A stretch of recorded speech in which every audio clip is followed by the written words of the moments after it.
I would like to expose something from we women is that we can't explain in words what we need from our men. Correct. So we hold it as a secret. And because they don't understand what we really need, we learn that we have contempt towards the man because he doesn't get it. Yes. And then we learn that we will actually have a power from that contempt because then we can hone in on that man and know exactly where to go with him, and it unravels him. And you're not happy about it either. No, we live actually in such a despair and unhappiness. And if we can't get what we want as far as our love from our men, we will make them miserable.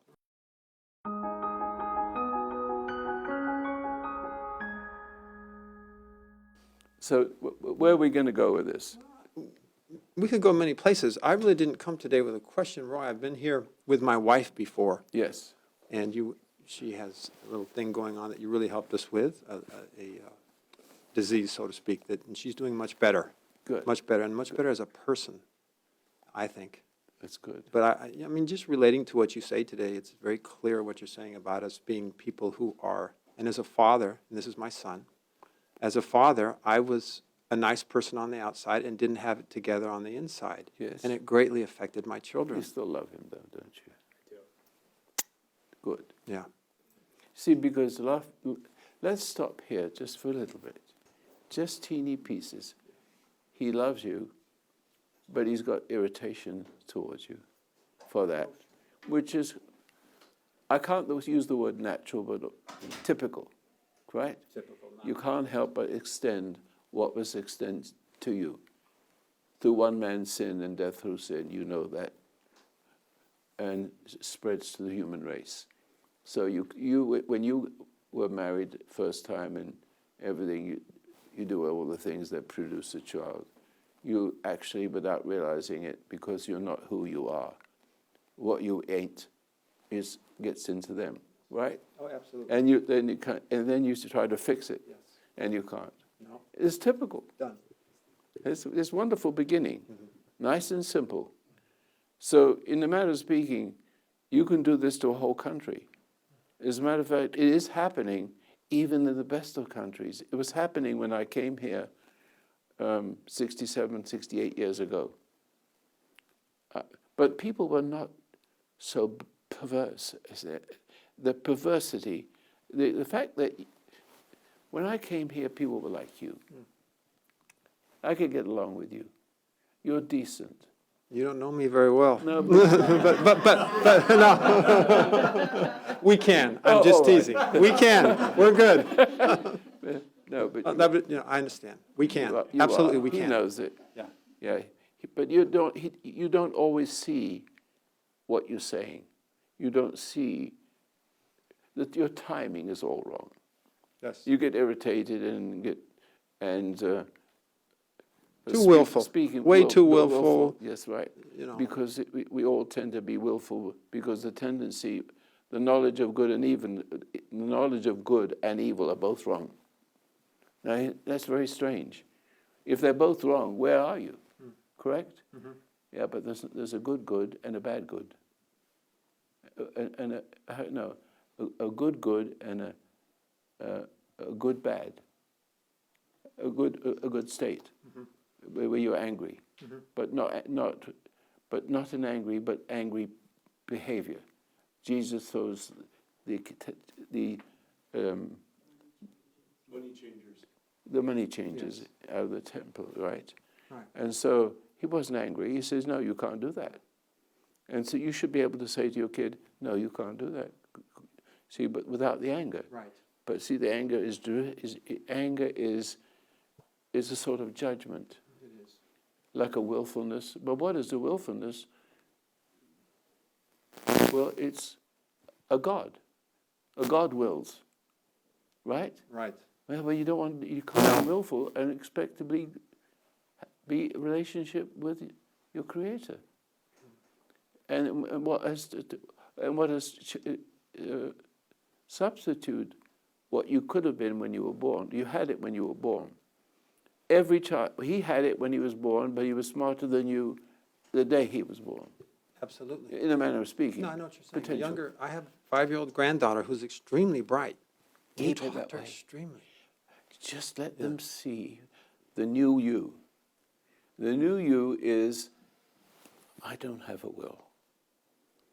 I love this subject of will, because will is sort of God-centered, isn't it? And therefore there's willful. It's something different from will. Will is God's will. God is will. And willful is the other guy. It's a matter of language, isn't it? Yes. And the understanding of that language, because understanding is sort of magical, because a lot of people will nod their head and agree with the teacher that it makes sense, and it doesn't, because he needs to get his degree. Yeah, that's the bad thing about school. I did not enjoy it, and Awful. probably a lot of people don't, but I would just zone out during classes and just not pay attention There's because brilliant I couldn't people. get it in, I couldn't understand it. There's brilliant people, brilliant in a sense. They are hungry for knowledge.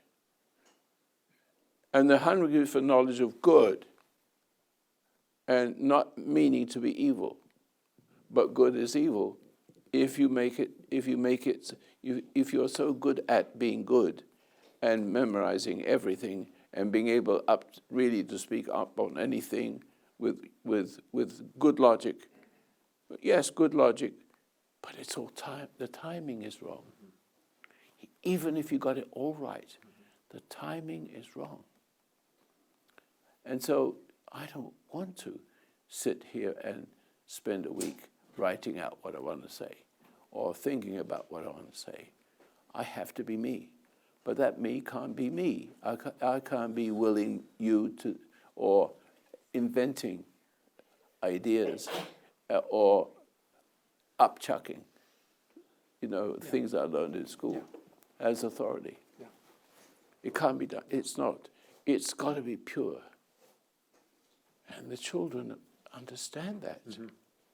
They can tell the difference between, he could tell it, couldn't you?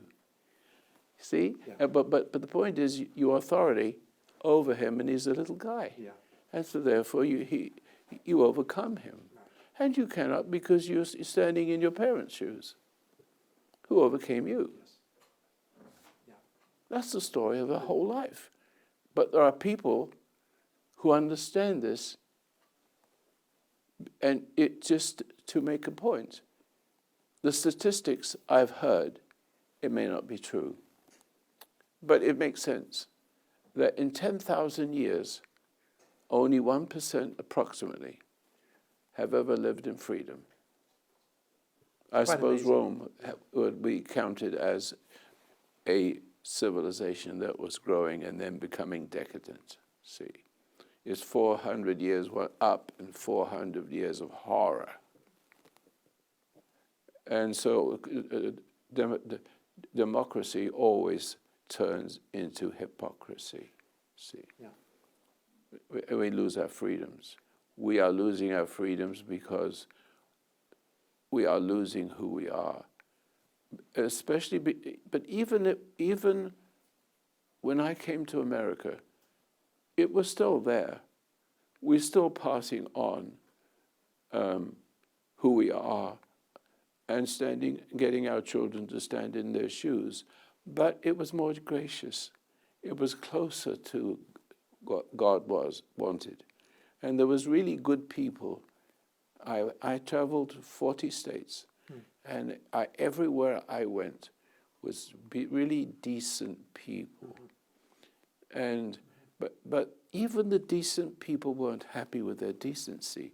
They knew deep inside that something's not quite right. Yeah. See? Yeah.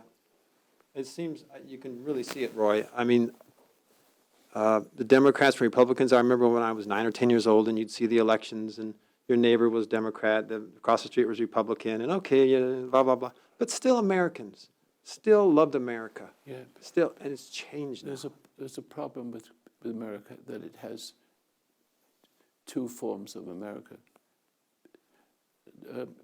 Democrats and Republicans. That's dangerous. We don't need Democrats or Republicans. We want people who are right and wrong. Okay. And see, that is the key, because we Okay. can justify those in charge of the Democrats and those in charge of the Republicans are like gods. Each one loves the other. Each one represents the opposite. Left is not right, and right isn't right. You can't live that way.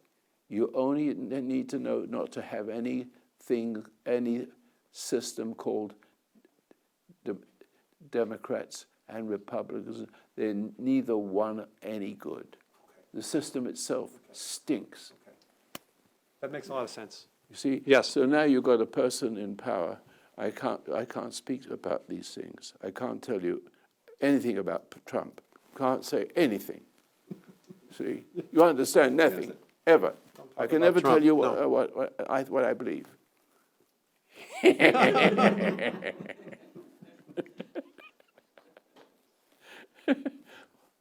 Well, Well, I never told you to do it. What, did I? but to your point, you talk about the Democrats and Republicans. Well, honestly, Trump is really neither one. He's neither one. He's his own guy. I'm not Yeah. either one. Right.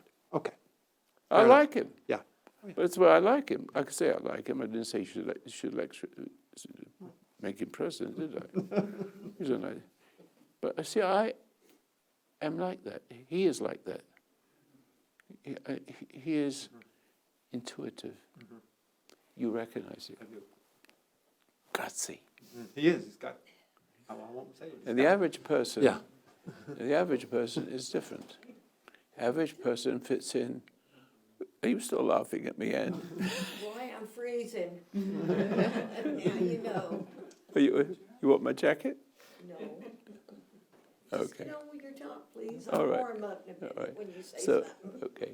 Well, she's not well, so we take care of her. Where was I? We were talking about a little bit about Trump and a little bit about Republicans, Well, Democrats. you were talking Forget about it. Trump, I No, I didn't. was talking about Trump. We were talking about the guts he has and how I admire that and respect that. And from there, I don't know. But then the average person is manipulated by the left and the right. And so the ones by the right are still wrong. Because if you've looked carefully at the system, very carefully, I just have to speak a little bit about politics, just a little bit to make a point. The stupid people elected him because they're so stupefied they couldn't find their way. And they're so corrupt that they need someone to love the hell in them, embolden the hell, as if wrong was right. On the other side, so they picked out that clever one, which is the last in the series of presidents, who's here to finish us off. It's been going on for 60, 70, 80 years, with slowly but surely. Democrats, Democrats, Democrats, Democrats, because Democrats are very clever. The people, the powers that be, understand human nature and inhuman nature, and they know how to overcome it. How many have gone to Facebook to see? How many people have gone to my Facebook? Only just, you got to go to the Facebook and just look at what I put there. And I'll just speak about it, if you don't mind. Because I don't think I can say it as well as I did when I was just a little over 70 talking to Matt Drudge. It's only just about 1 minute and a few seconds. And in that 1 minute and a few seconds, I exposed everything that's wrong with everybody on earth. And this is what I said roughly, because I cannot remember my own words because they just slipped into my mind. And I'm not good at remembering my own words. see, but I know the principles of it. So I'll express it in this moment in the best way I can. But the best thing you can do is go there and just watch 1 minute talking to Matt Drudge. Okay.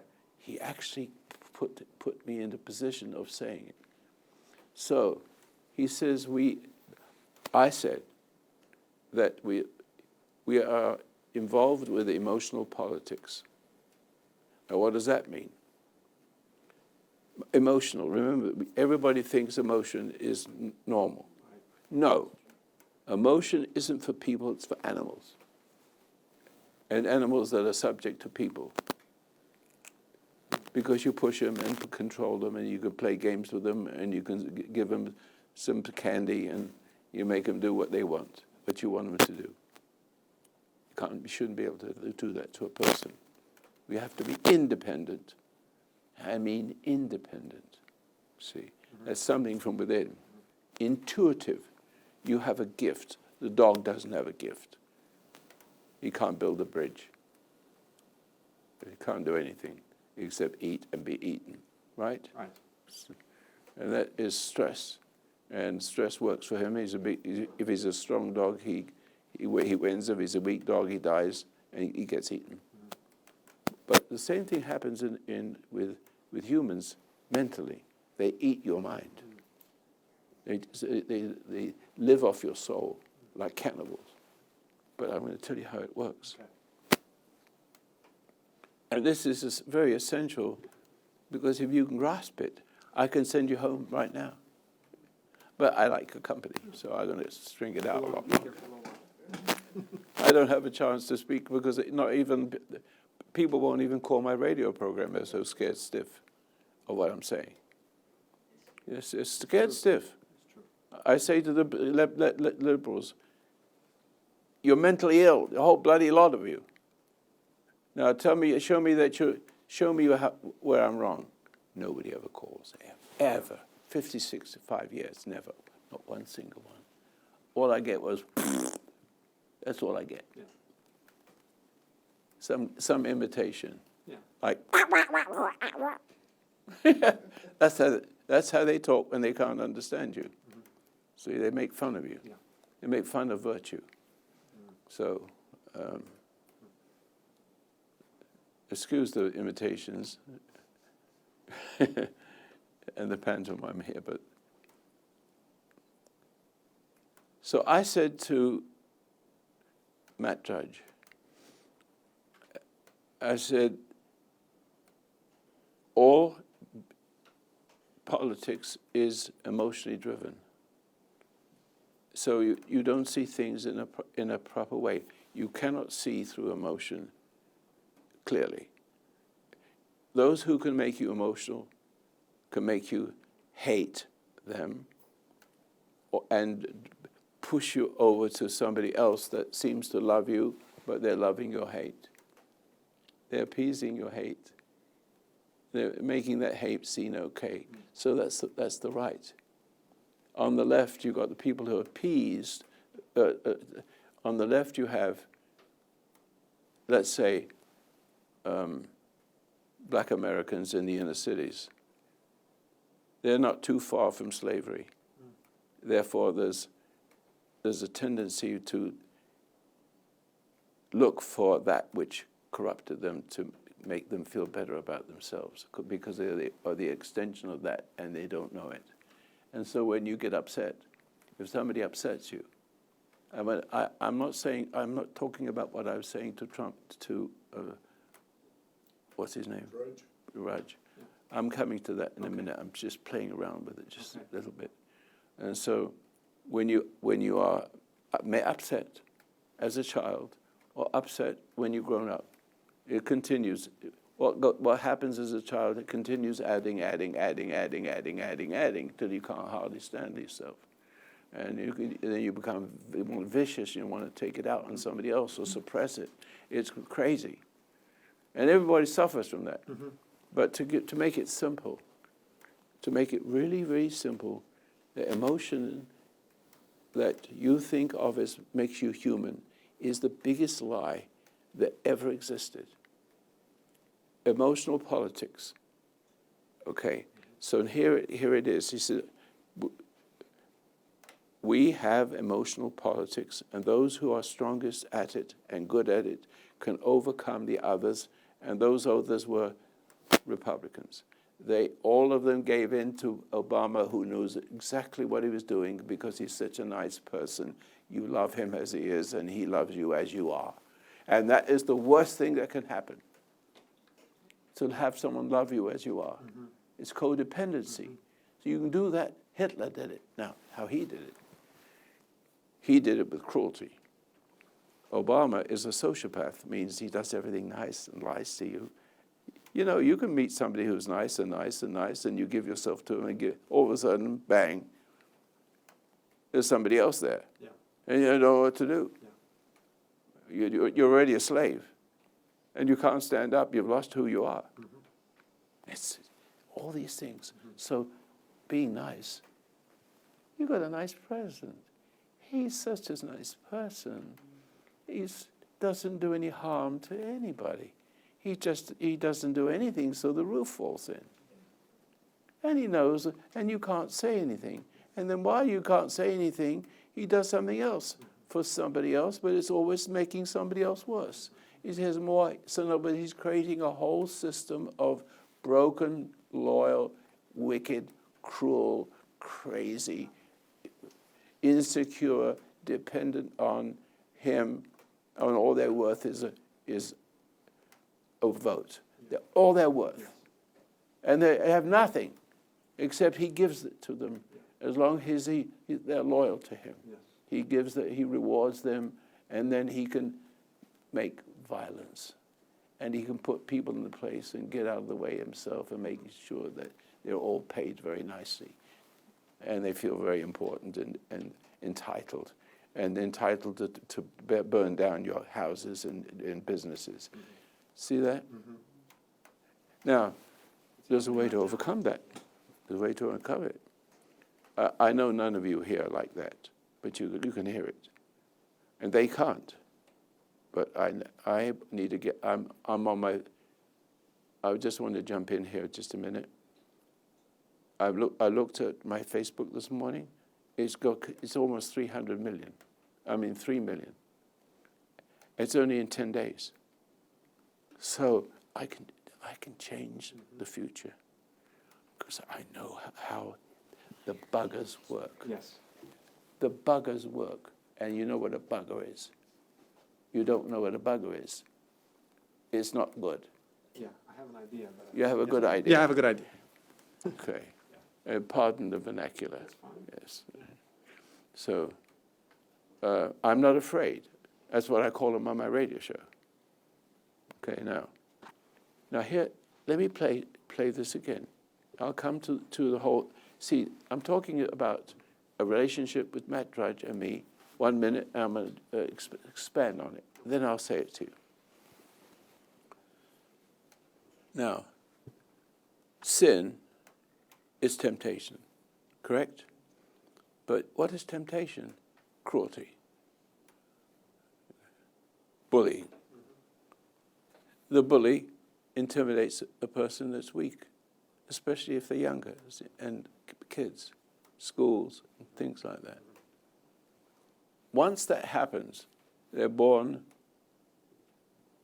into a country, they come into the world, I should say, and they have intuition. I'm a little boy inside. You can almost see it. I laugh at things. I do silly things sometimes, but I'm happy. I'm going to make jokes and a few rude ones. I got some really good ones. I can't tell it to you right now. I'm just laughing just thinking about them. But rude is funny sometimes, because we look at ourselves and we are funny. Look what I got. What's this? Excuse me, but we have to go to the bathroom. But if you're perfect, I don't see it in heaven. I don't see anybody going to a bathroom. Right? It's awkward, isn't it? We feel awkward about ourselves. And so, where am I going with this? But if you picked up the fact that you're standing in your parents' shoes, and so you actually not guilty of anything because you're born innocent. In this case, you are born innocent. But the trouble with being born innocent, although it's not really trouble, it has a value. It has a redemptive end, a redeeming end. You can't blame a baby for being the extension of his parent. What's wrong with it passes from generation to generation, and everybody on earth has the same thing in different languages. And the same characteristics that can be manipulated in different languages to different degrees. Hitler, one, you open your mouth, you're dead. So you go to Borneo and you have a little twinkle in your eye.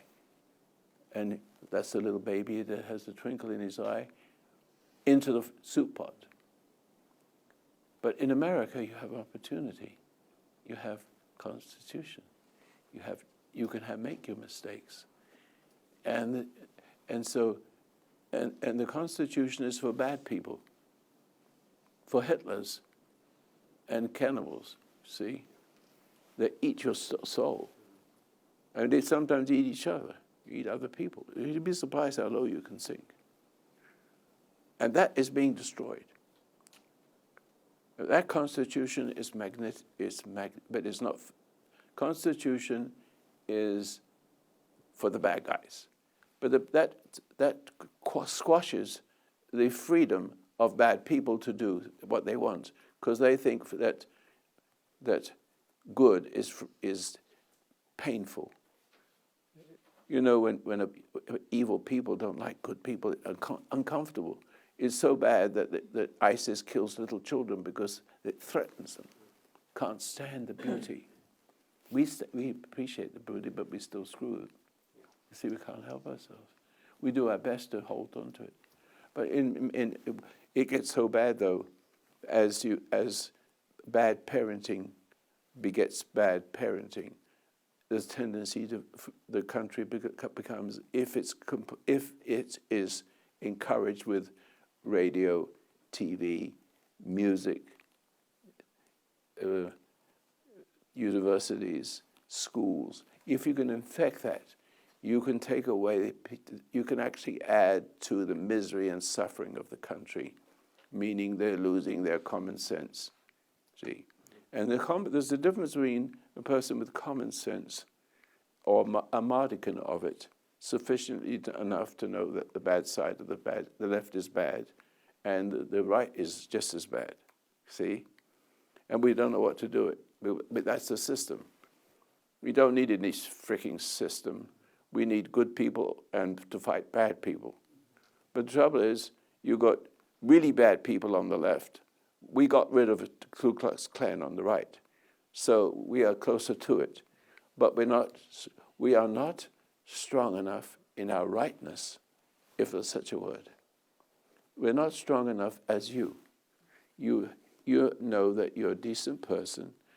You can expect to be honest, but you're troubled inside, and you know what it means to play the role.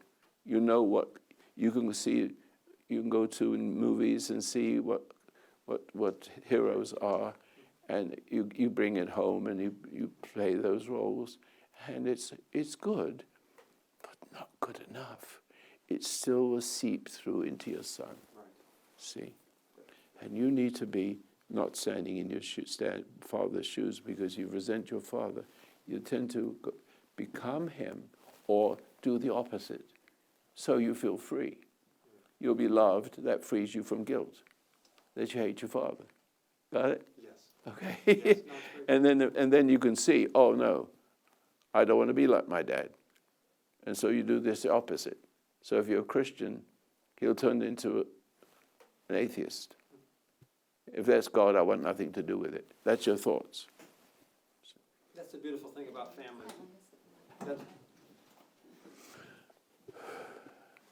How dare you eat my microphone?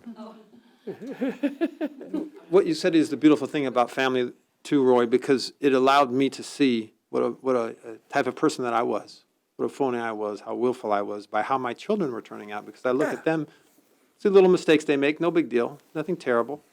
They're all pretty successful today, but I would see things they would do, and I'd say, "Why are you?" But then I'd have to look at myself because it's But not you me. never corrected them correctly. I did not. I didn't have it. I can tell you my problem, with all due respect to my wife, when Dad's away, the mice do play, right? So she came from a terrible background, but she will put on the most beautiful way that attracted me.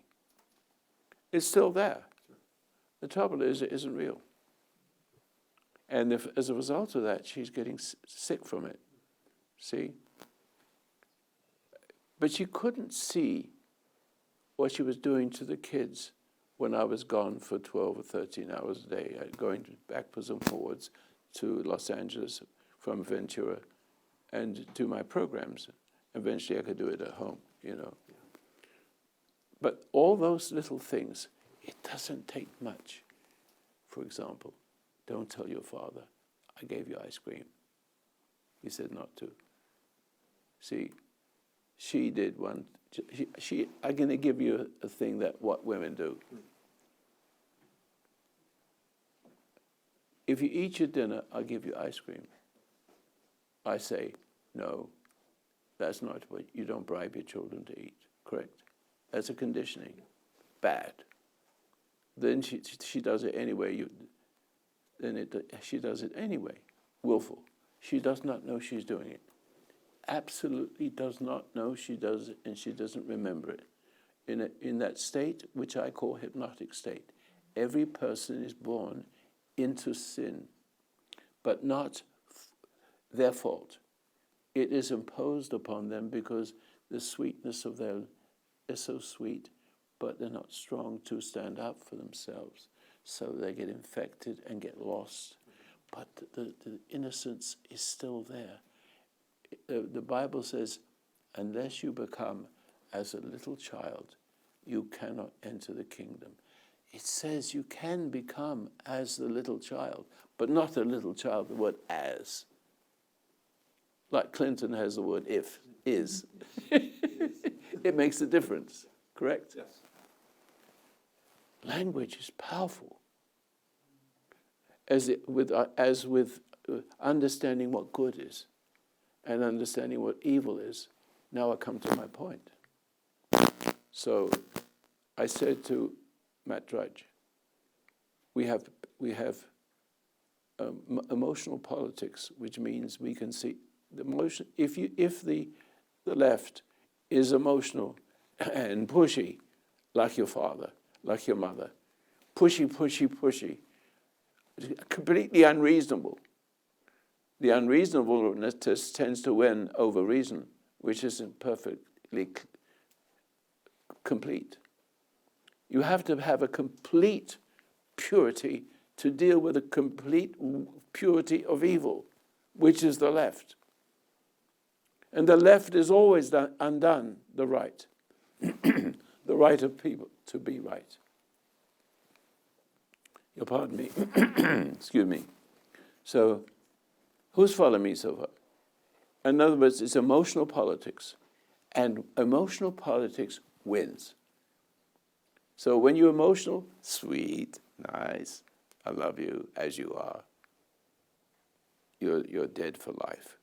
All your worth is, I don't know, whatever they want from you. Politicians know this. Politics is another form of warfare. It is the cause of warfare. Because when they get enough of you, enough people conflicting with each other, and when you get 63% and 33% of people who are left with, a broken sense of goodness, an imperfect sense of goodness, dealing with a system that has a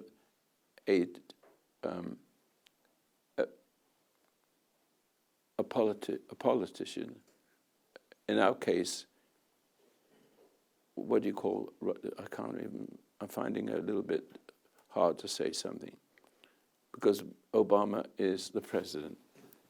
I can't connect them sometimes. See, he isn't really a president. He's a lying pack of shit. Excuse the expression. He's dangerous, but the reason why he got into power is because all these years the children were brought up in the schools, in arts and crafts, and everything you can imagine. And everything was upside down. See, backwards, see? And so they think they're American, but they think like Marxists. And they think like Marxists as Americans. That's dangerous. And you can create attorneys that way and to bring down the Constitution. And they're all insane, but they don't know they are.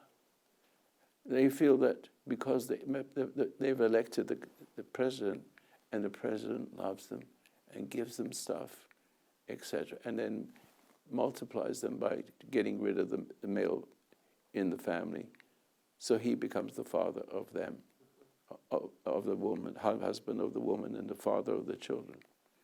We have a serious problem, and so that is politics. Emotional politics. It makes wrong look right. It makes the wrong people feel righteous and deserving to have what other people have. And they can do any. They get so frustrated because they believe that we have, and we're not supposed to have it, because how do we have some?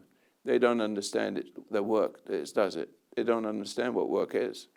They only see you with a car and a nice way of life, and they don't understand it. It's so damned. But there's still good ones there. Let's put that aside. There's still good people there in the left. I know how to break them back, bring them back. I know they're listening, because I call them. They're all mentally ill, and I say they're mentally ill. They won't answer me. They don't dare. There's something terribly frightening about what I'm saying. You're mentally ill. What do you mean? In their own hearts. They get angry. I want that anger. Because they change. If they're angry, I get on the radio and I'm on Facebook. I'm going to do this when I start to do this. We're just putting me on. We have a little glitches. When I go on, I'm going to do it on Facebook. And they're going to go down screaming, because they can't touch me. If I was Hitler Germany, I'd be dead. But this is still America. We still have freedom. And I'm going to say it. And I'm going to say you're mentally ill. Every one of you. And the right, you're not strong enough to deal with them. You're good people, but you're not good enough. Am I correct? Correct. You have to be perfect as your Father in heaven is perfect. And tell the preachers, screw yourself, because you can be perfect. You don't know what the hell you're talking about. And if anybody wants to ask me about what perfect is, I'm perfect. Meaning, I'm perfect for the moment, until the next moment. I have to trial and so I'm not perfect all at once. God is perfect all at once. Then he can do anything. He's everything all at once. There's no time for him. Doesn't it? He has everything, and he has power. Now, I'm getting back to what I wanted to talk about, but let me just leave it alone and carry on with the next point. And I hope I'm not preaching too much, making points. And you need to ask me, stop me at any time if I'm not coming to where you want things you want to know privately. You see, but so far so good, because I'm saying to you about everybody, and unless you understand this everybody stuff, you can't be better. You have to see that, yes, I have a problem. and I don't know how to fix it. I try to fix it, it gets worse. Right? Yes. You're not God. You try to will it, and there's the will. I have a will, but here's me. You have a will, he has you in the wrong way. See? And so there's the will of the world and there's the will of Creator. And these are juxtaposed with each other. Now coming back to Drudge. And please go to that place because it is so well said. I cannot really say it as well as I did then. It was put in me then. I can't say it again. It's so sweet. And it was just a moment. I understand it. I've always understood it, but never had it put it into a package so small as that. Excuse me. So this is what I said to, what's his name? Drudge. I forget his name. Drudge, I don't want to drudge him through anything. He's a good man. I said this. In the olden days, in that time, it was understood by the Nazis and the Germans that emotion, you can only understand Hitler as a noble person through emotion. If you have emotion, you see him as the Führer. There it is right there. Emotion can make you see evil as good. But when you see evil as good, immediately you will see goodness, true goodness and innocence and beauty as ugliness and evil. And there you see Hitler doing to innocent people. Now you see ISIS seeing that the Coptic Christians are beautiful people, but they make the big mistake of not having it defending themselves, like we have it here. So you are very fortunate people. But the trouble is, guns won't stop the problem unless you can actually become a noble person and not use your gun just for the sake of using it and because you hate the other person. You have to not hate the person. The person wants you to hate them, that will compromise you and make you feel guilty. And so you can kill as many as the bad people that's necessary in the Civil War, and then have a serious mental problem called post-traumatic stress disorder, or variations of that theme. So you're broken, having done the good thing. See that? And it starts all over again, because you're broken and you feel guilty, and you probably become a Democrat again, who loves you as you are. Never stops. Never stops. Thousands of years. And little weenie people control you because they know exactly. The wickedness understands that. So, Roy, how do we get out of this mess as a country, as a people, as an individual? Because I sit at home at night and watch Fox News, and one of my other sons is with me, and we're commenting on the news, and we're the thinking, thing is, how do you do this? Yeah. Is very simple. The 7-minute meditation. It is how your mind can keep you well one. That's the one that is lengthy. It's beautiful. But the trouble with it is it's got religion in it. It's got telling you what right and wrong is, but I'm very skillful in making it so I'm not pushing it down your throat, but making you aware like I'm doing now. So a lot of people don't have any ability to hold on to thought. They're very fickle. They don't have much of a focus. They can only grasp a small sentence and then get bored. I think I have that. There's a name for that. Can you give me the right name for that? That's that attention deficit disorder. Yeah, it's an attention deficit. There's another name, but that will do.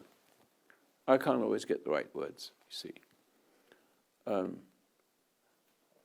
So in order to win your country back so that it becomes perfect from that day forward, right now, we got too many people who are good, conflicted, anxiety-ridden, but still decent people. They have that innocence of childhood there still, and that gives them anxiety, because every time they react, which they can't help, they're a slave of their reaction. You're born into being a slave of the culture. And whatever that culture is, it takes you away, and it brings in the same kind of sickness as ISIS and Nazi Germany and all the other dictators have the same way of controlling people. It's the same thing, intimidation, and you can see ISIS trying to make us fearful. They're just giving us samples and samples, but just irritating, it gets worse and worse, and you get fearful. Well, fearful is doubt. It comes from anger. How could they do that? What kind of people are they? Judgment. Immediately they've got somebody to judge. And seem to be that the judgment's good. They are bad. But you can't judge them. They want you to judge. They want you to be resentful. They own you. Now let me take it back so I show you. I'm going to tell you how I do it. And the bad guys can hear me and hear me talk, but they won't understand what I'm talking about. And while I'm talking about that on the radio, exactly what I'm saying right now, I'm saying, hey, you with the face, you're angry with me, aren't you? Perhaps you're sitting next to your friend who likes me, and he turns the radio on. And all of a sudden, you find that what I'm saying is offensive. Young man who's driving the car likes me. That's not your friend. All of a sudden, but you thought he was, because you were pals. And he was supporting the good person who thought he was good because the other person was making him feel good. See? But he was a manipulator. And you can be corrupted by love, as Obama corrupts you with his love. It's evil love. See that? And everything he says about you, everything he speaks about is twisted. See? And twisted enough to help cause his followers to love him. But criticism is sharp, like a knife. And so when a nation, a big percentage of the nation become perverted and lose their virtue and are ruled by an evil person who looks like he's good, you can fall in love with someone and then find out that that person is faked your love and has made you dependent upon him or her. God, especially men. You fall from what love is all about, don't you? But you think of it as love. And then you wake up and you don't know what you're going to do anymore. And then but you've emboldened the lady. I'm talking to the men. And when you embolden the lady, she gets angry. She becomes more of a bully. You've given her power when you love it. Got it? So you turned your wife into a bully. On the other hand, you can turn her into a weakling. But still, you become the bully. But there's destruction both ways.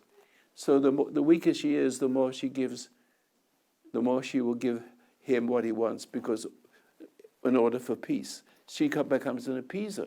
Now he's the bully. Either one is the bully, it's no good. the whole country's finished.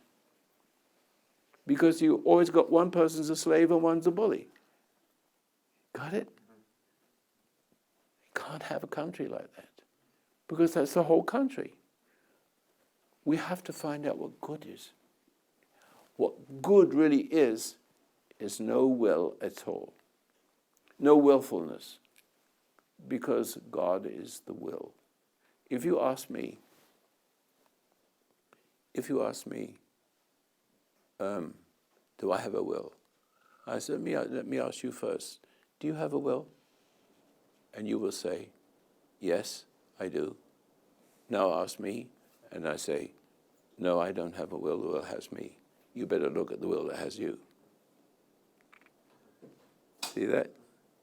Now the wills are different. So the word will is blur. It's depending on how you use it. Or abuse it. Please stand up. Thank you. We're getting close to something. I'm coming to the drudge thing in a minute. I see myself hearing what you say and agreeing with it, and yet when I leave, I find it very difficult to. You know, the reason why, I can tell you right away, you're trying to remember it. You don't want to remember anything I say. But let me just. When you talk about not having a will, I know I would prefer an outcome, like for our country, versus a different outcome. So how do I not put my will into wanting one outcome versus the other? By not having a will. The will is the problem. Yeah, I do see that. I do see that. See, I don't know what the outcome of the problem of the country is. I see the country in great necessity of something. And so I think I was born for this. I'm very, very rich in my understanding of things. Not only that, in making things happen, but I don't make things happen. I do not do it. Any more than you do what you do. In other words, you're not doing it. The will inside you is doing it. And you don't understand these two gods. One is dark, one is bright.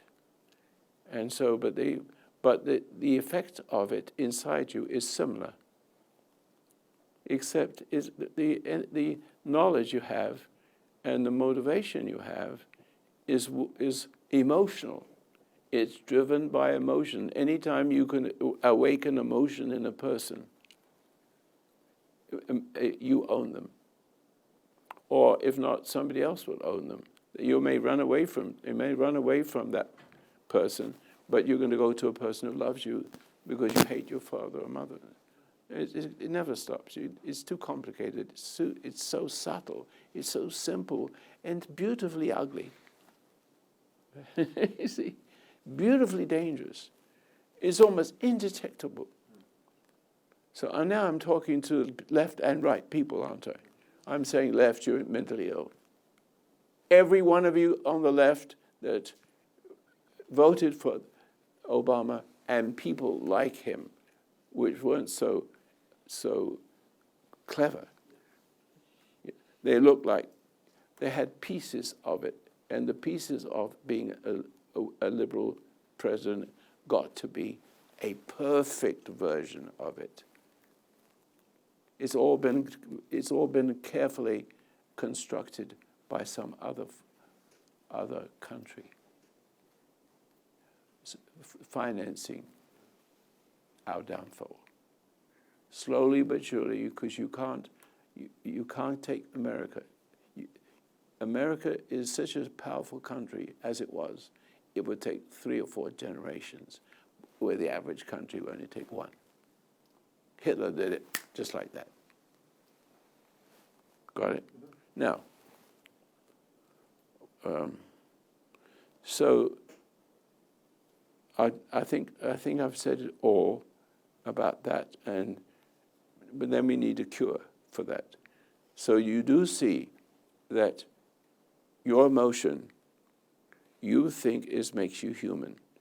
It does exactly the opposite what you have been told. It must be acknowledged worldwide that your emotions stink. Your emotions make you give your emotions either control other people, you take your frustration out on somebody, but in order for you to do that to someone, take your frustration out and conquer a person and make them your slave. See, make them your slave. You have to be made a slave and lose your innocence to somebody else. It has to be a system of doing unto others what was done unto you. And you start it with politics at the top, and you have no chance. You'll have a civil war, and the number of people who are broken will eat away at the people who are not broken enough.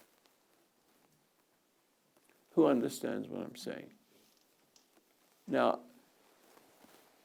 here it is again. I am an emotionless person, but I don't look like I'm an emotionless person, do I? There's no emotion here. There's no thoughts. I don't think about what I say. I don't care. I speak with the information I have, but it's put together. I speak English fairly well. Not as good as the la-di-da people, but sufficient enough for you to hear what I'm saying. I don't need to have the whole English language, which is multi-billion words, be clever with all my language. Because all you ever see on your TV is blah, blah, blah, blah, blah, blah, blah, blah, blah, blah, blah, blah, blah, blah, his opinion, this, that. Nothing really comes to say, here's what's really wrong. And that word emotion is sacrosanct, in a sense. Is sacrosanct in all people because you all think your emotions are good. Even the bad ones, because you bury. If you think they're bad, the bad ones you bury. That's the way, and then you forget it. My wife makes excuses. You make an excuse, you bury it. How many people makes an excuse? Everybody. Well, what did Adam do? When he disobeyed, he lied. And he says, Eve made me do it. No, it was the spirit of Eve that made it do it. And he became infected of it. And the excuse, therefore, what was in him spoke to him, and it's called an excuse. And that's a lie. And you lie to God every time you make an excuse. So stop your excuses, because you can't be a man or a woman, even if you have one. See that, Anne? You understand it now, don't you? I do. See? Thank you.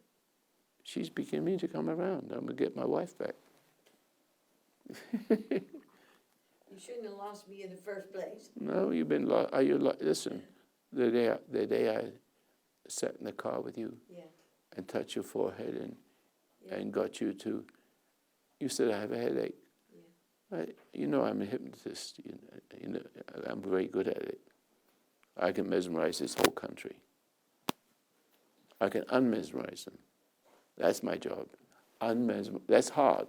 Mesmerizing you is easy. I can do that. I can go up to a person in the street and make him give me his money.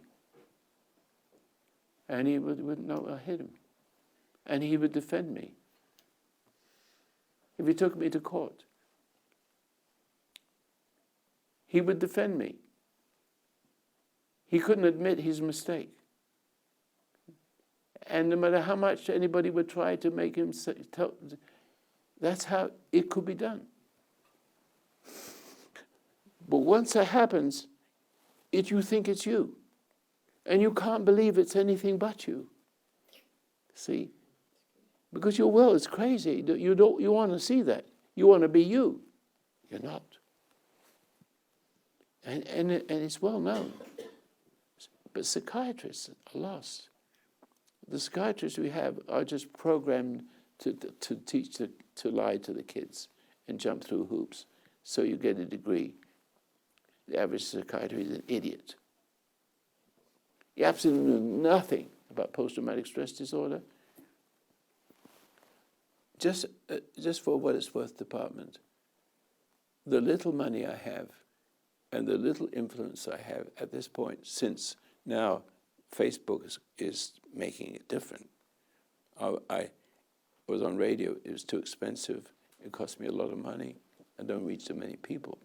But it's now important that we understand the simplicity of what hypnosis is. Temptation, lead us away from temptation, deliver us from evil. Temptation is a hypnotic state. And once you're in it, or once you have been emotionally involved, two things happen.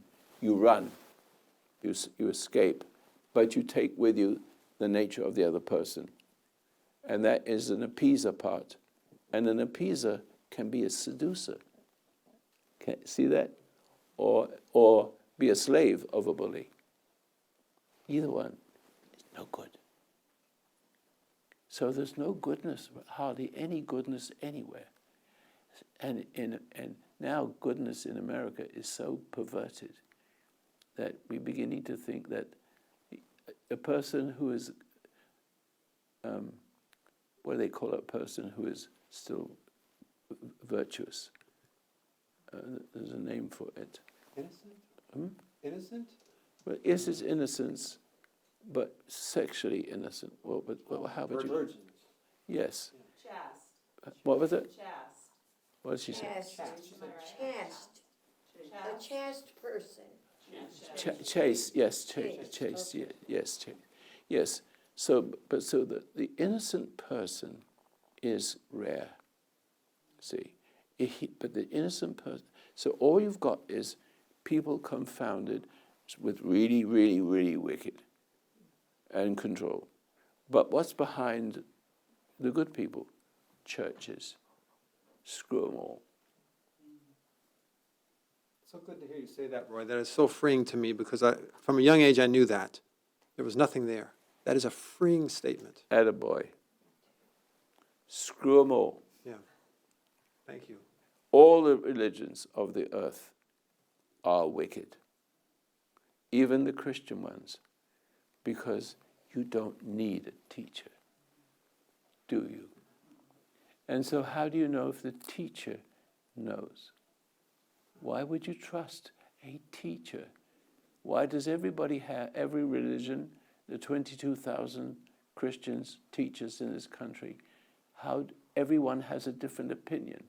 Every teacher is then an idol to the audience, correct? Yes. I have not asked you for that. Therefore, I have a small group of people, but they're growing. So now here is how we work. I want you to do the same thing as me. You take the 7-minute meditation, and if it works, there's magic in it. And the reason why I was given this, have a long experience with hypnosis, recognizing it for what it is, and it isn't curative. You're all mesmerized anyway. The whole idea is to unmesmerize you, which is very difficult, unless you have willing people. And I think there's lots of willing people in America, even the ones on the left. See? Even the angry ones who are drunk. There's there. Because they're all trying to be good. And so the Catholics love me. 60% of Catholics love me. Why? Because they're not being taught. They're not supposed to read the Bible. And all they do is, when they go to church, I've been there, you stand up and you sit down, and you stand up and sit down, and you've got some moaning beauty and not saying anything. Stand up, just noise, sit down. They don't get anything, but they don't get programmed. They just go. My friend, who owned a radio station, he visited me, big station. He became my friend. And he said, take me to Sunday morning to the church. He's a Catholic. And so I said, I don't want to go. He said, come on inside. So I stand up and sit down, and stand up and sit down, stand up and sit down. And so, what did you learn? He says, nothing. He says, well, I think this is God's house. So the only thing I know what to do is come, which is good. He died early. But he understood this. He's my friend. But he didn't get what I said. See? So we lost each other over the way, and then he died. And I think you should have a long life. And I do understand you're going to have lots of trials and tribulations, see. But that's part of growth. You don't want a perfect life world. Can't have it. Because it'd be very boring. You'd just be a monkey. Everything's okay. Just swing from tree to tree and eat your food. So trials and tribulations are necessary because you're going to see who is the good and evil. So what is good? The absence of emotion. But where's how does because the emotion is triggered. It comes through parents, because here is this. Remember, there's little things you need to remember, and it catches up with you. Adam and Eve were naked, and they were not ashamed. Did you hear that? What does it say to you? And they were not ashamed. What does that mean? They were innocent. Innocence. But then when Adam ate of the fruit, he became ashamed of him and put on a leaf. Got it? And I've always felt uncomfortable with who I am, being a man, because he saw it awakened the sexual impulse like an animal. But he's inhuman. Now the human race begins, and through one man's sin and death through sin comes through the woman who has never been corrected. And but the story is through one man's sin and death through sin spread through human race. And it goes a little bit more clear. He says, thus shall a man leave his mother and father and be joined to the woman as one flesh. So the woman, if not corrected by a husband, but the husband has to be noble. So you can't have a fresh man just coming out to 18 and 19 and expect him to be a good father. See that? Or a 50-year-old person who hasn't yet got what's wrong with him, is looking for love. He's looking for love from who? Eve. Every woman's an Eve. Every good woman says, please, I don't know what to say. I don't have the language for it, but I want you to say, no, you can't do that. That's relief, because they're motivated by that spirit all the way through. That's why Obama wants to destroy the relationship with men. They want to make them sperm donors and making women the origin of love. Women are not the origin of love. Men are. But men should be, but they're not are. So you need to now understand not to look to a woman for love. That's what bothered my wife, because she's got a very strong will, very strong. But it backfires on her, because I will not look to her for love. I'm the one that loves. And I love because I will say, no, you can't do that, Eve. And then she gets rebellious, but she does it anyway, and she has conflict. Isn't that right, Anne? That's right. I've been 64 years married. I wait for her. That's called love, isn't it? Yeah. I'm not angry. So if I was angry, I'd be dead. Yes. Would you like to stand up so I can see your pretty lady? Thank you. I'm the truck driver. Oh, Yes, I know you. Yes, you do. You look wonderful. Thank you so You don't much. look you look younger than I seen you years ago. That's very kind. Thank you. you. Just accept it. You were no, talking, She's, you were, no, I see that. She you were speaking about the man-woman love. And we can't explain in words what we need from our men. correct. So we hold it as a secret. And because they don't understand what we really need, we learn that we have contempt towards the man because he doesn't get it. Yes. And then we learn that we will actually have a power from that contempt because then we can hone in on that man and know exactly where to go with him, and it unravels him. And you're not happy about it either. No, we live actually in such a despair and unhappiness. And if we can't get what we want as far as our love from our men, we will make them miserable. I love that. Hooray! We need to keep that as part of the introduction to my program. Make sure we get that little piece. She said it perfectly. She said it with innocence, and you may not be able to say it again. Like me, I can't say what I said to George again. Actually, Mr. Masters, after I started understanding what you were saying about men-women relationships, I used to go on the CB and argue with these men and try on TV. the CB, What's that? Citizen Band Radio on the truck driving. I didn't know what that was. Well, it's a radio that you can communicate with other drivers and other trucks. Yes, I see. And I would get in arguments with them, and I would try to clue them in on what they're lacking and how they miss this loving of women and what women really hold as secret contempt towards men. The reason is that we're not getting that love that we need. Well, I'm going to kick your butt because you should know better. You're right. You hold on to that because you wanted me to love you and look to you for love. Unconsciously. Yes. It's unconscious. But we know. Yeah. I'm sorry.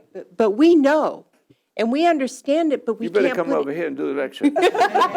but we can't put it into words because the pain of not receiving the love from our men is so deep and so horrible, and it keeps us in a kind of a turmoil of a hell because we're trapped and we can't express what we need.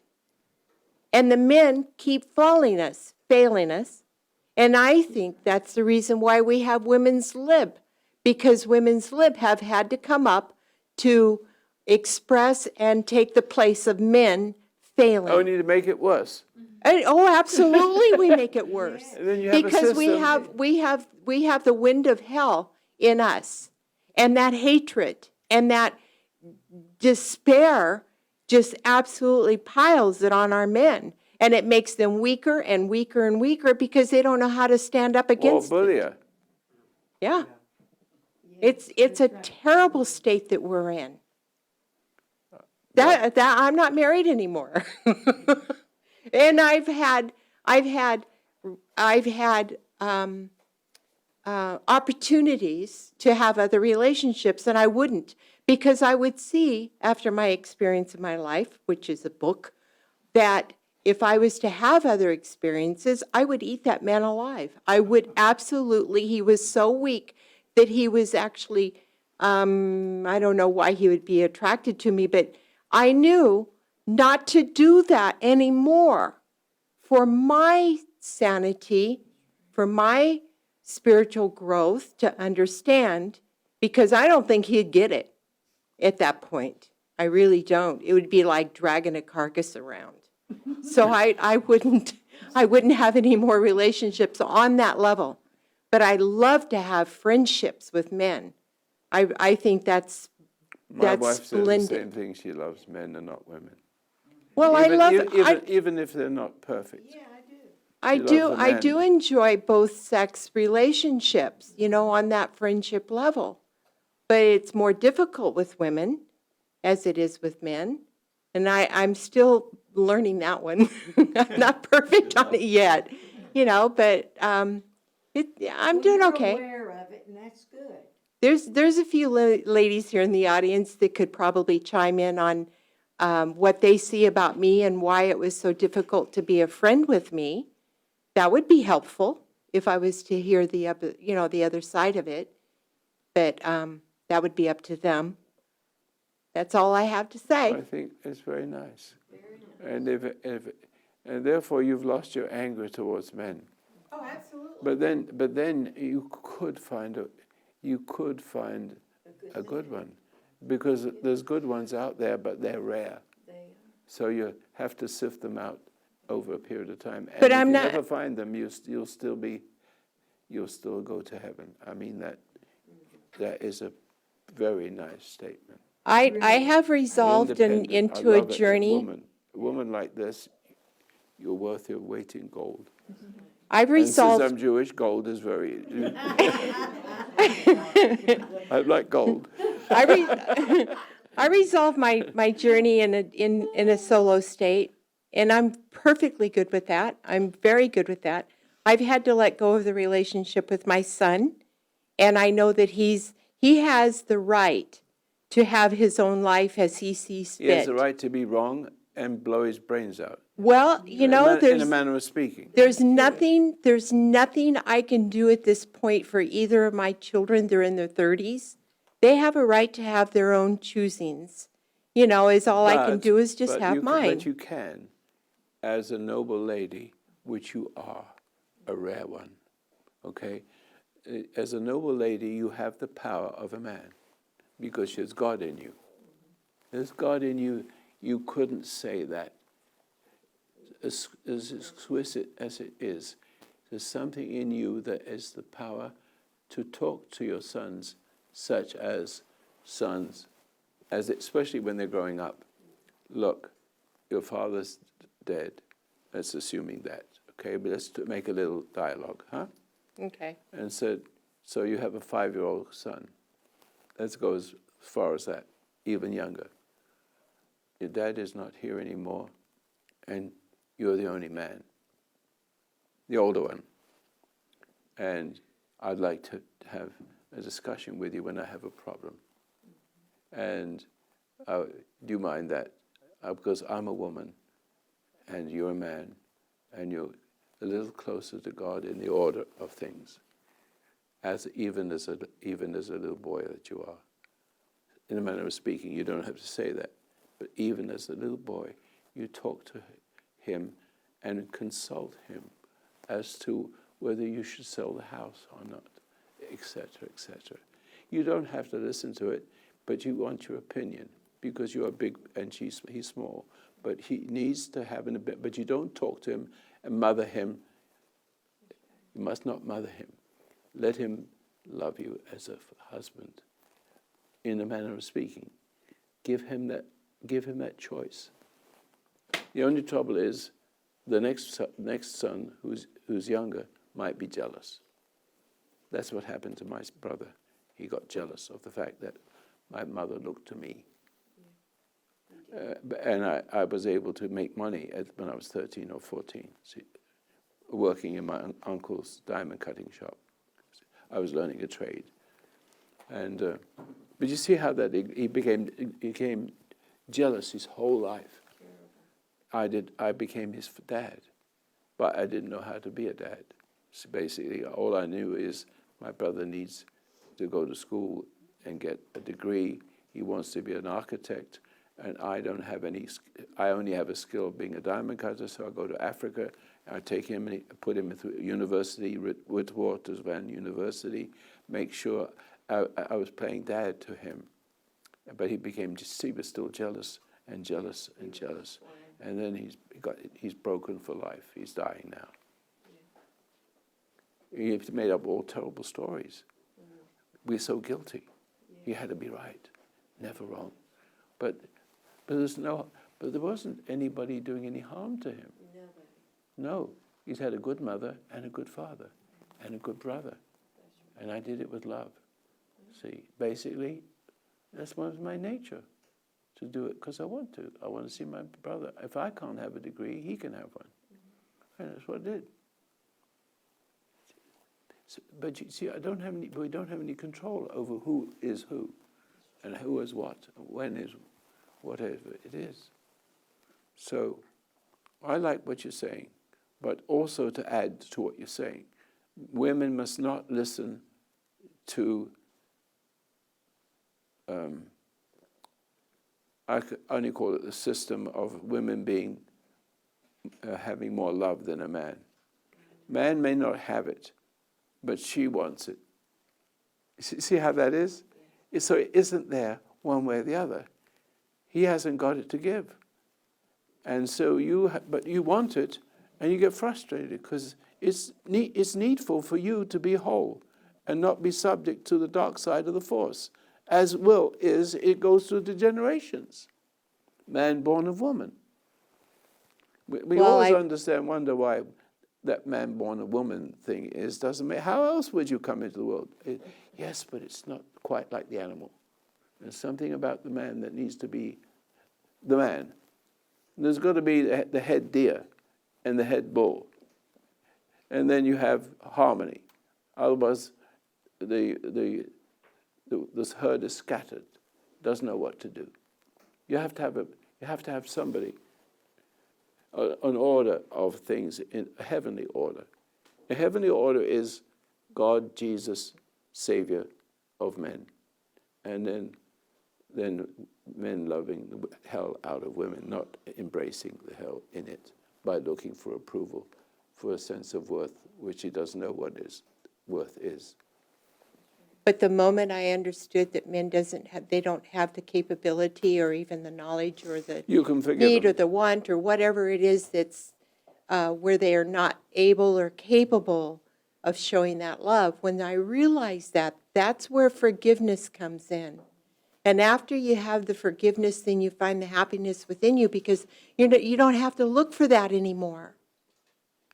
And it connects me to my Savior. Because that's to whom I looked at for now. Nice. Yeah, it's sweet, huh? Now, young man, what did you think about that? I think it made a lot of sense. Yeah? Would you Yeah. mind having? Sure, yeah. No, as she was talking, you've been talking, I thought a lot about my own relationship. I've been married for about 2 years. Have you? Yeah, and You having a little trouble? well, yeah.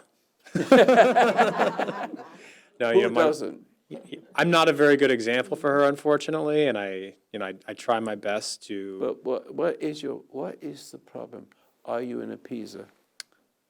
We both are. Yes, but one of you shouldn't be. The leader, it can't be an appeaser. Now, how do you have the authority?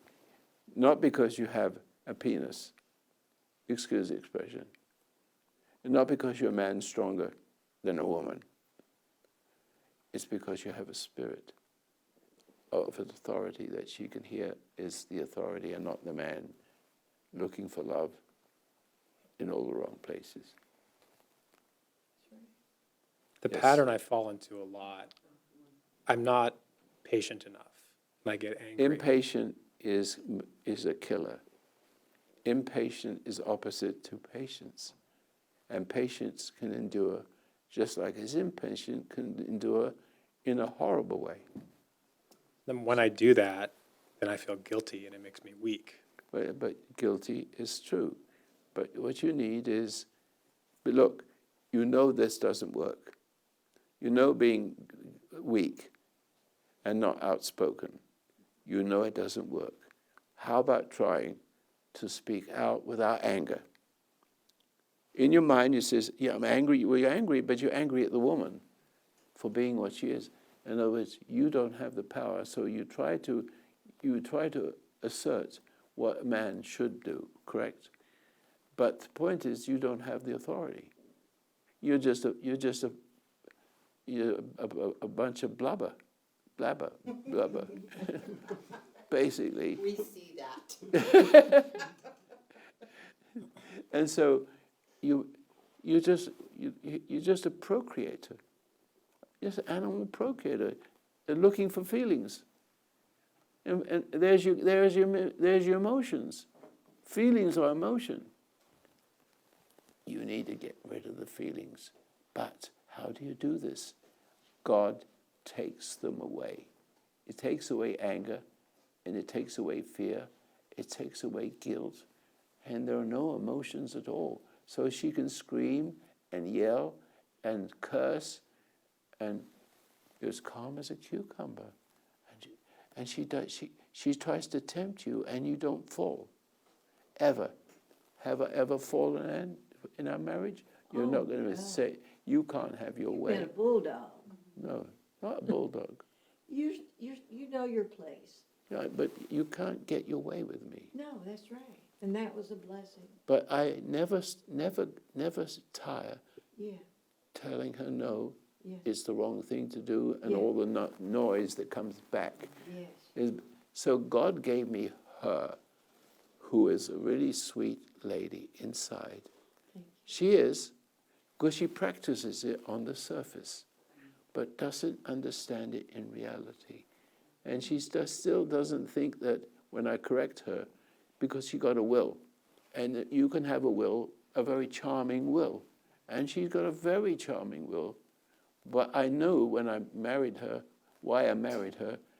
And it's an interesting story. I didn't fall in love with her. I didn't. It's 2 weeks I knew her. And that first night in the car, just standing outside, we had dinner, and she got in the car and she had a headache. Yeah, I, he tou- I, hypnotized me. I touched her. She told me I asked her all about her. She Yeah. didn't know. She was asleep. She didn't know Yeah. I'd opted in. Do you know what I mean by opted in? Yeah. Meaning I got in the way of the person who screwed her in her head. Right. Got it? So now I can make her do what I want him to do. And she will think of it as her own idea. So, but never since then, never. Because began to learn what hypnosis is, how powerful, how dangerous it is. I mean, I was able to control the sergeants, the soldiers. I could, and the officers. I remember the officer heard I was 10,000 in the recruiting base in Your unit. in England. I forget, it's Sussex, I think it was. Anyway, the word got around that I was a hypnotist, and I entertained. And the officers came round. He says, "I understand, old boy, you do hypnosis. Can you hypnotize us?" I said, "Yes." I sit down, bang, and they slept all night. We didn't do any duty. That's how powerful it is. Sounds like you. It could take over the bloody army. No, it wasn't so skillful then, but I am very skillful now. But here it is. So I don't want anybody to misunderstand me. I have found out over the years, I had the Institute of Hypnosis. I was skillful enough to open it up and make a business from it. And I made good money. But slowly but surely, my future, what was destined for me, was that getting to understand what hypnosis is and go way ahead to this very day. And they do not know, the average person does not know he lives in a hypnotic state his entire life. With a certain consciousness that something's wrong, but you have to live with it and you have to put the best face on you can, or the worst one, because you don't like people who have nice faces, because they screwed you, so you do the screwing. That's about all there is to it. Doing unto others as you would have them do unto you, but you don't know what the would have, you don't know what that means. See that?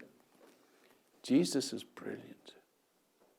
And he was able to stand before the lady, take the lady who was, she had sex, what do they call that? Adultery. Adultery, yes. Excuse me. Words, I get miswords. Thank you for that. And so she admits it. They were going to throw stones at her, right? They could have thrown stones at him, couldn't they? Because that's the law. If that was the law today, you wouldn't have all these people running around without fathers. But I'm not saying it should be. But the point is, he saw it that it was not right. He said, "Go and sin no more." But he was not ordinary. He stand in front of those angry men and said, "Who has no guilt? Throw the first stone." There's the magic of presence that is not speakable. It has an unspeakable asset. It's no emotion, no fear, courage, but doesn't seem like courage. It's all natural, just like you feel natural in your that state you have that's trying to be good. When you are good, it feels natural. It's for that moment you do good, but it's artificial. The children can see it, etc., but you can't. And then it upsets them quite secretly. And then they go on to be like you and stand in your shoes. See? So you've been influenced by your dad. And the best thing is to say, "Sorry, Dad, I hate you. I've been resenting you all these years. I've lost my manhood. I'm standing in your shoes. I need to understand that I'm married. I need to put my foot down, but calmly." And she'll scream and yell because you've emboldened her enough already. And so she has a hostility. I'll tell you a little story. My daughter Diane has a little boy, 5 years old, Luke. He's a big guy now. And she says to me, "Dad, what can I do? He's screaming. And he just wants what he wants." I said, "Sit quietly on the chair and let him rant and rave." Okay, because you see, I'll give you the reason afterwards. He's inherited something from my daughter. Simple. And from her mother. Simple. And marriage for me is a big learning thing. Because if I had not been married, I would not understand all these things and become the man I am. See that? So getting back to the story. So he goes for hours. I say, "Be quiet, don't respond. Just wait till he's finished." All of a sudden, I said, you'll hear it. All of a sudden, he will come to you and say, "Sorry, Mom, I didn't know what got into me." Those are the words he used. Something was in him. It was still there the last time I spoke to him. Because he calls me, he's 22 years old now, and he finds himself getting angry with his dad, see? And so I'm still his friend. It's a lifelong thing, and what's a grandpa is for. And they all come to me, except for one. And he's going to have a very hard time pretty soon for me. It'll be all over. I'll tell you what it is one of these days. This is not I have problems in one person in the family. That is, I'm going to have to take him down.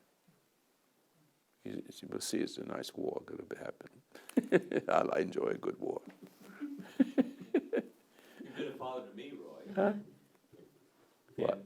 A couple of weeks ago, I shared with everyone what happened between you and me when I called you in the morning and Wait, said, I started telling you a story about my father, and you said that your father, it was about my telling my father the truth and him hating me for it.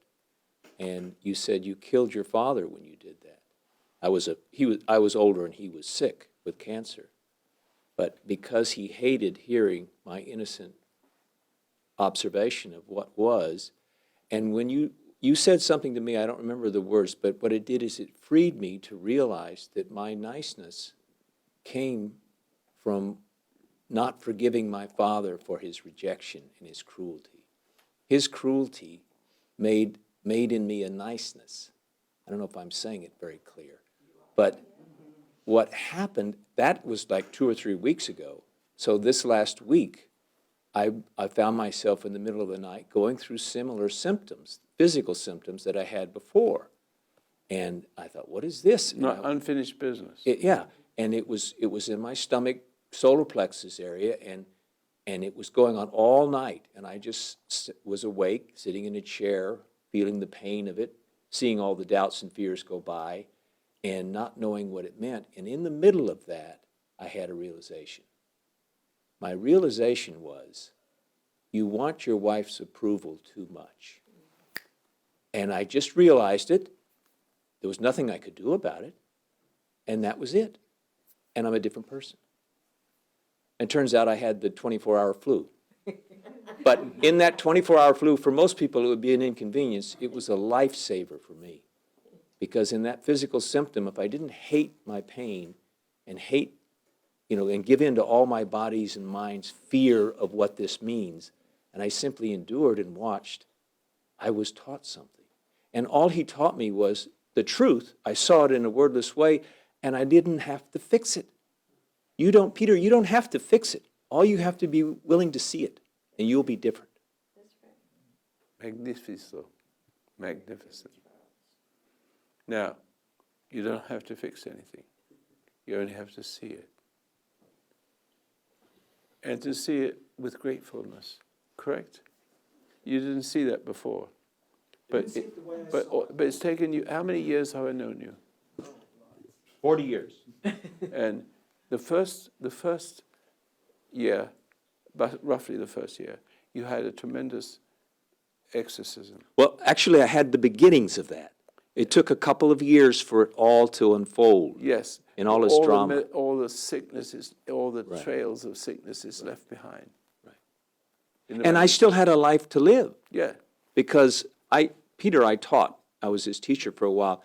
And I had gone through the exorcisms before that, but I still had a lot to learn about life. Oh, yes.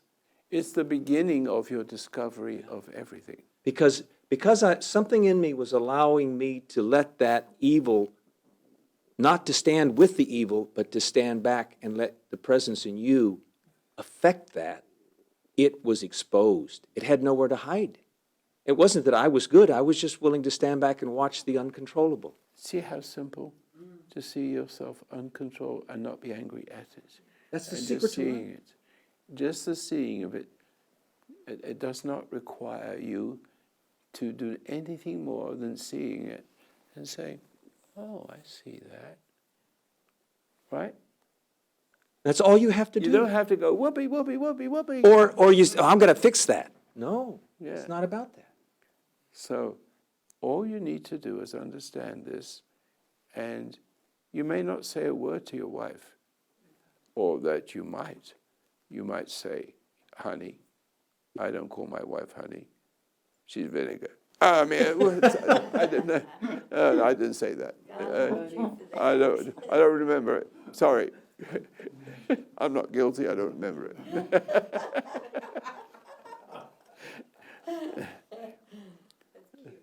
But the thing is, your wife is got lots of hate towards you for failing, but she doesn't know what that is yet. Our lady friend behind you, it took a long time to understand this, but she's now a whole person. She doesn't need a man. I don't want my wife to need me. I want to pass away, and she's still a whole person. Right now, she follows me around, and she gets upset up here and upset there, and she feels dependent on me and has to, where are you, Roy? Where are you? She's a lot that way, aren't you? So I want you to be independent. Mm-hmm. And so there's a beautiful woman inside you, and that's what I married. And to come back to the story of marrying her 2 weeks, I realized how suggestible she was. And if I'm not saying I thought all this, but looking back on it, it must have been that when I only knew her 2 weeks, and then I left and went 300 miles to do my business again, something says you have to marry this girl. There's no feeling. And so I follow my intuition. Always have. It's just natural. And so I said, I'm coming back to marry you. That's it. I about fell on the floor. I know. And so she says yes. So I'm driving my car. We're married. I said, what the hell did I do this for?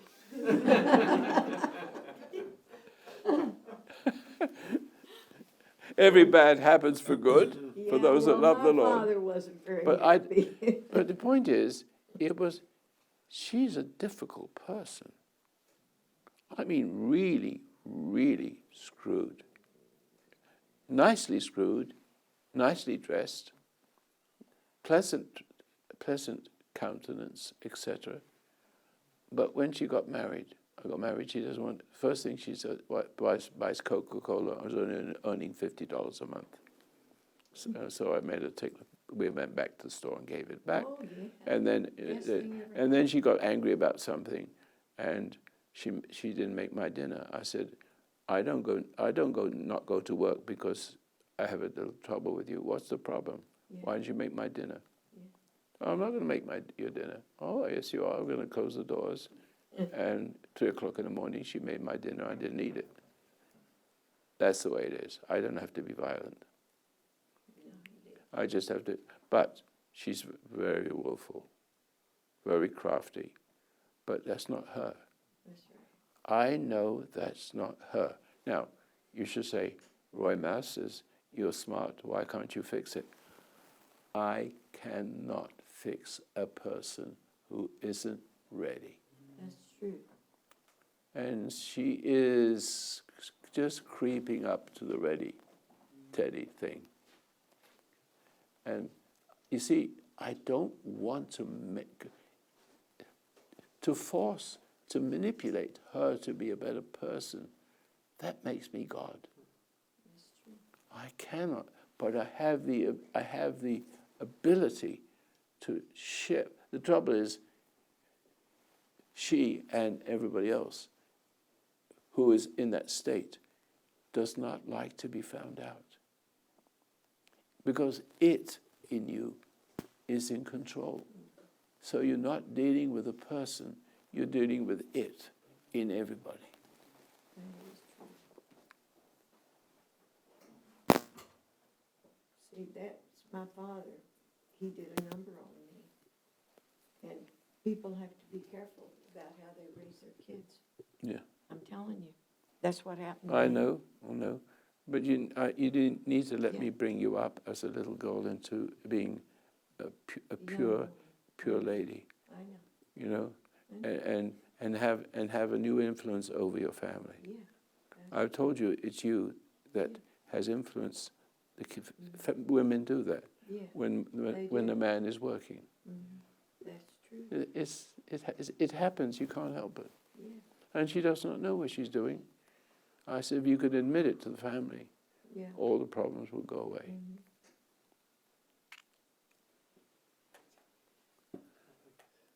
That's all true. And I'm not guilty, because I want you to do that, but I haven't enable you to get you to be honest with yourself yet.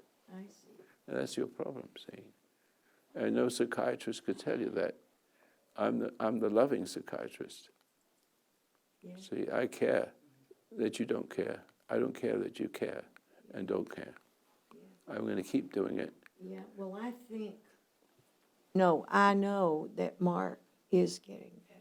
You don't want to talk about Mark. No, he's I'm doing- kicking his ass right now. I know you are. You're going to be hearing about that pretty soon. Yeah. Yeah. If you don't, he doesn't do the right things. But he brought it up. I didn't. You wouldn't like to hear what he does. You really wouldn't. Is Okay. it any of our business? No, it's not, but point is, since he brought it up, Okay. he shouldn't have brought it up. I shouldn't have. That's correct. Moving right along? Yeah. What was that? She says, moving right along. What's next? Yes. I want to say that I've been married 4 times. So Good learning, Lord. yeah, yeah. No Well, wonder you're bright. You're either dead or smart. well, each one of them were quite an experience, you know. But everything bad happens for good. That's why I say, you know, my life has been like this book, you know, but I've paid attention, you know, and that's very important. And each time I got married, it was like the first time we had 2 children, and that's all I've had is my 2 children. And he was going to be my husband for life, but it didn't work out that way. And then I met another one, and it just kept on, you know, failing after failing. So paying attention to each one of these relationships is what brought me to being a solo person today, you know, knowing that I was chasing for this love that I wasn't going to acquire. Now do you understand why Jesus protected the lady that had other men, what they call it now, I forget. Adultery. He protected them because we all make mistakes. Yes, Yeah, Yes. So we're not perfect people. We don't understand the forces involved that draw us to the worst correct. of everything. And so he understood that. What a beautiful man he was. And he still is. See, I have learned that if I may now be a little bit more spiritual, I wanted to talk about God and to prove he existed, but I think I've said enough about that in a different way, sort of giving you the details of the difference between the will of the world and to live. How do we say this? I can't find the right words for it. To live in the world and not of it. To be in the world and not of it. And most people are in the world and they are at that, so that the world overcomes you. That doesn't mean to say you have to go somewhere, but you're not of it. And the whole thing is to be always not of it.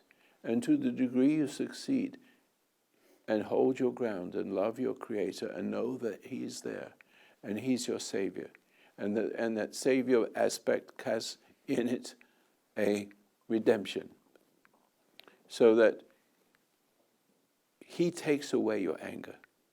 Do you know, I don't know how to be angry anymore. I don't know what it is anymore. So if you can do what you like, all it is, it just bounces off.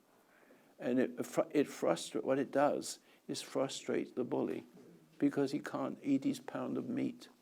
See, he cannot eat my brain, is what it does. Literally, we're human beings that eat each other's substance. And we can't stop, and we get hungrier and hungrier, or weaker and weaker and weaker, and we die from cancer. Yes. This is good stuff today, isn't it? Very good. Okay. First, Brenda, thank you for your purity and honesty and spirit. I can't hear you. I need to talk a little closer to the microphone. I wanted to just thank You're Brenda speaking for too her fast. honesty. You're speaking too fast, I can't hear you. Oh, thank you. Thanking Brenda for her honesty and her cojones. I appreciate that too. Yeah, I know you do. It's And good to share. very good. And she has a beautiful spirit, and I love her. And I wanted to say that last week you did a great, I didn't know exactly what I was going to say, but about last week, talking about politics and how we all have to get some cojones and to be outspoken when we see someone that doesn't agree with You us may in find politics. yourself alone. Pardon? You may find yourself alone when you speak your mind. Yes. And I had an experience, Roy, in the store. I was sharing it with a couple It's all a friends. matter of timing, you see. It's not a matter of just speaking up. Because lots of people can speak up with anger. and driven by the wrong energy. But if you speak up, as I suggest you do, but it's not possible until you find the essence of what that is. It includes timing. It means something outside. See, here's I'm touching a little bit on what I want to say about God. In other words, I'm speaking to you from another dimension. In other words, I don't have a sense of time. I don't feel old. My legs are a little tired sometimes. I don't feel old. I don't feel young. I don't feel anything. But why should I? I know what I need to know when the time is for me to know it. And I don't know what that is for me to do until the time is right. And then it's done. I don't have to.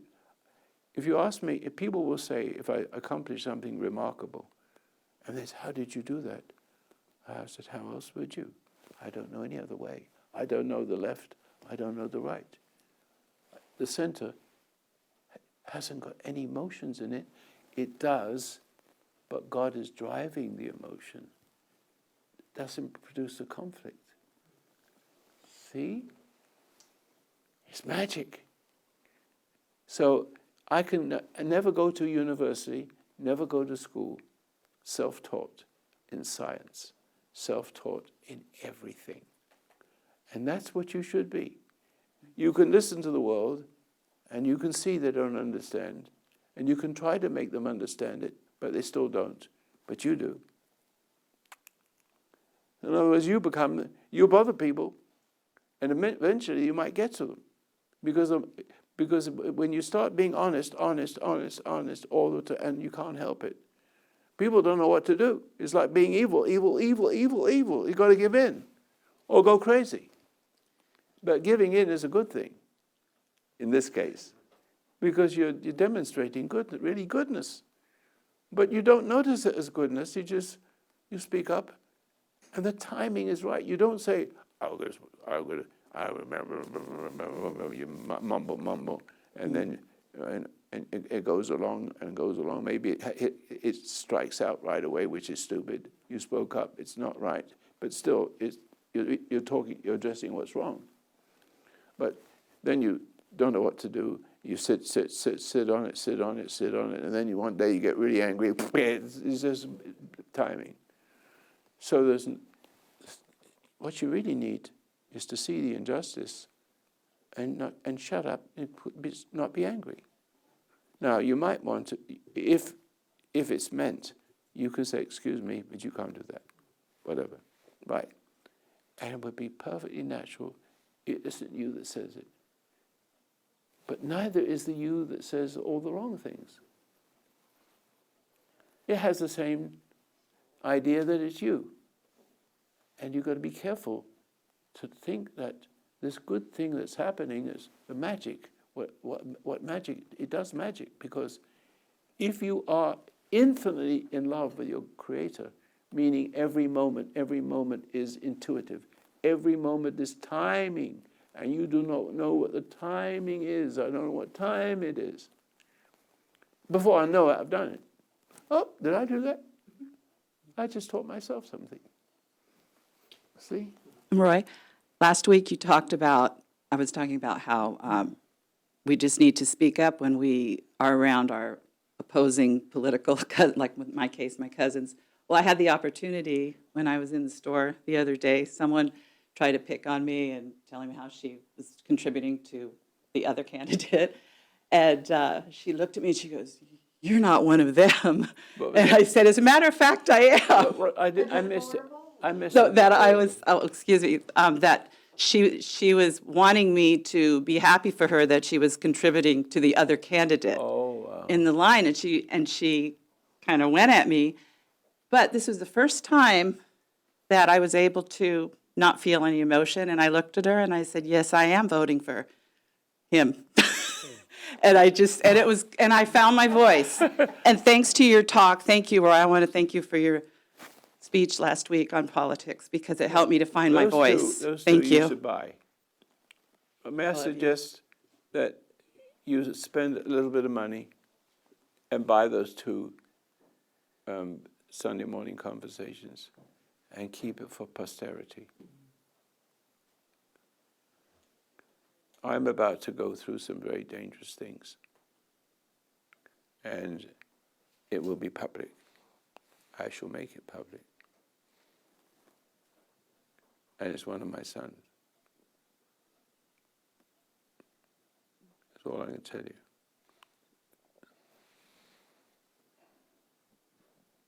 And that's the end of my discussion.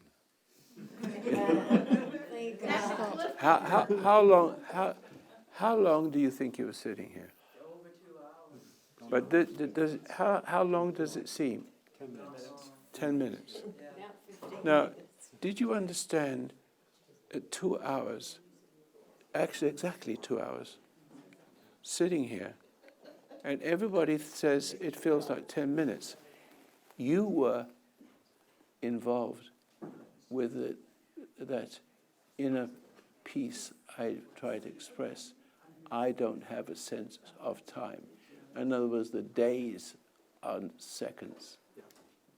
I don't feel like I'm getting old. I'm still a young person. I still kibitz with you. Am I right? Oh, yeah. I'm just fun-loving, but not mean. I don't poke fun at people. I like to laugh,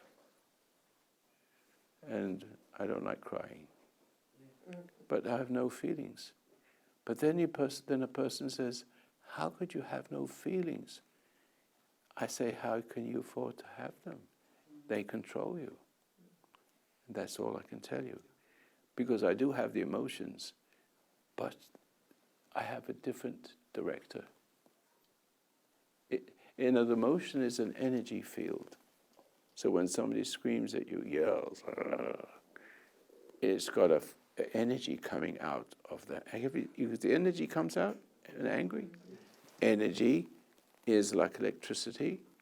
It's stress, a special kind of electricity coming from a person. And in that electrical impulse is the behavior that's expected from your brain. And when you change over gods from the person that controls the spirit of evil that infects you when you're born, and then becomes even worse as you get older. See? You get more and more addicted to more and more things to make yourself feel better and better, but every high is a new low. And so it goes the opposite way. You give off an energy field, but you don't know. You cannot feel anything. The energy comes through you so sweet and natural, you don't know it's there. But the person who's on the other end trying to upset you gets upset because he can't upset you, and he'll break him. He cannot break you. He cannot function. He cannot hurt you. My last thoughts, to make it clear, and what I'm going to teach on, I'm teaching on my website soon, on my radio program, I've been doing that, is that the only way he can have his way, whoever it is to upset you.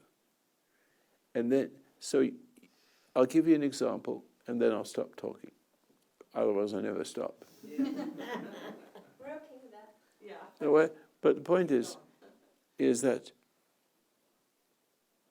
humanly speaking, in the way things are, it's necessary for him to push you around and degrade you, to see if you have fear. And if you have fear, he will own you, and she will own you, and the system will own you. That's one thing. And if you yield, they will own you.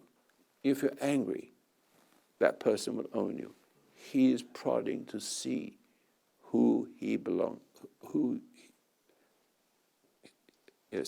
what belongs to him. And if you have any one of those two, you have no life. But if you stand your ground, as I say you should with the meditation, you'll get there. You're going to go for a little journey inside your head and come out the other side where he is. And he will now begin your guide and your life and your story. And so, when that person cannot upset you, he will get upset, but he doesn't know what he's being upset about. He can't have his way because he is a cannibal. He wants to eat your soul. He lives on your dying to him. See that? That is what it's all about, giving your life up to something. Why not give your life up to your God? Right? Then you have life.